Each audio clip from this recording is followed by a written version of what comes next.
Perkenalkan, nama saya Iqbal Ronald Subakti, nomor absen 12 sebagai ketua kelompok. Di sebelah kanan saya Imade Beri Nusantara, nomor absen 17. Di sebelah kanan saya IPJ Eka Kurniawan, nomor absen 2. Dan di sebelah kiri saya Sukuti Lintang, nomor 19.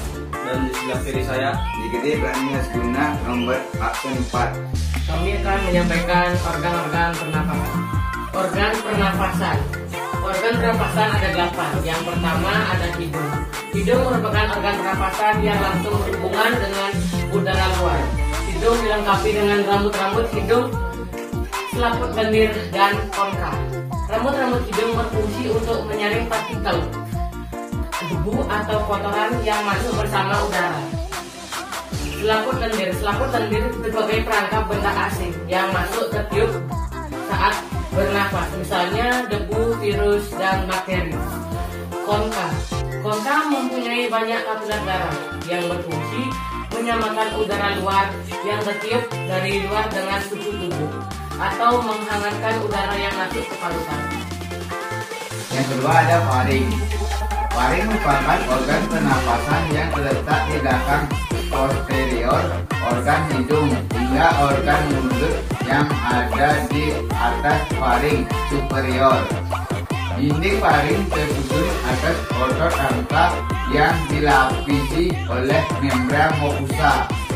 Kontraksi dari otot rangka sebagai jalur masuk udara dan makanan, ruang resonansi udara, serta tempat tonsil yang berpartisipasi pada reaksi kekebalan dalam melawan benda asing.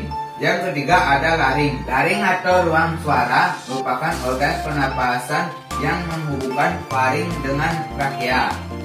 Di dalam laring terdapat epiglottis dan pita suara. Epiglottis berupa katup tulang untuk menutup laring sewaktu menelan makanan atau minuman. Apabila ada benda kecil seperti debu, asap, makanan, atau minuman yang masuk ke dalam laring, akan terjadi refleks batuk yang berfungsi untuk mengeluarkan partikel tersebut dari Yang keempat laring. ada trakea. Udara yang masuk ke laring selanjutnya masuk ke trakea atau batang tenggorokan. Trakea adalah saluran yang menghubungkan laring dengan bronkus.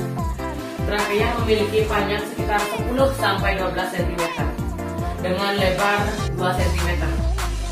Dindingnya disusun dari cincin-cincin tulang rawan dan selaput lendir yang terdiri atas jaringan epitelium bersilia. Fungsi selia pada dinding trakea untuk menyaring benda-benda asing yang masuk ke dalam pernafasan. Yang kelima, bronkus. Pada bagian dasar di trakea ini bercabang menjadi 2 percabangan.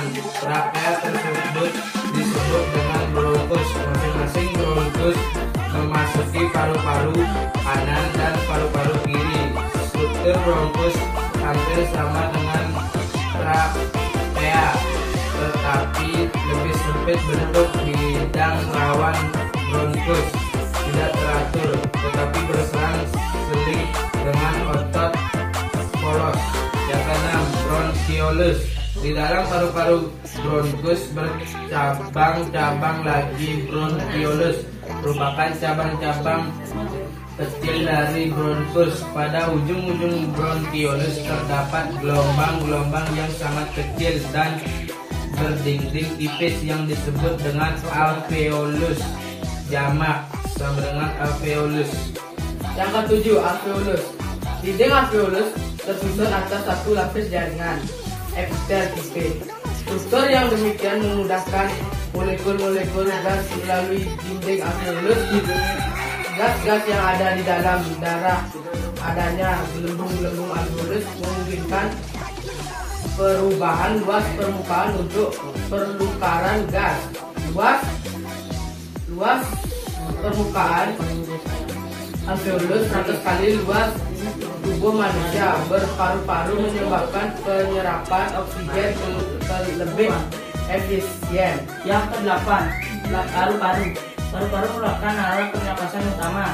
Paru-paru terbagi menjadi 2 bagian, yaitu paru-paru kanan umum dexter yang terdiri atas 3 lubus dan paru-paru kiri pulmosinester yang terdiri atas 3 kubus paru-paru, dibungkus oleh selaput perangkap 2 yang disebut pleure. Pleure merupakan kantong tertutup yang berisi cairan limpa. Pleure berfungsi melindungi paru-paru dari gesekan saat mengembang dan mengempis. Di dalam paru-paru terdapat bagian yang berperan dalam pertukaran gas oksigen dan gas karbon dioksida, yaitu alveolus. Sekian itulah presentasi kami. Jika ada salah kata mohon maaf. Terima kasih atas waktunya.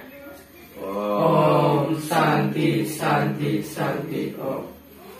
Yes, santi-santi nih. No.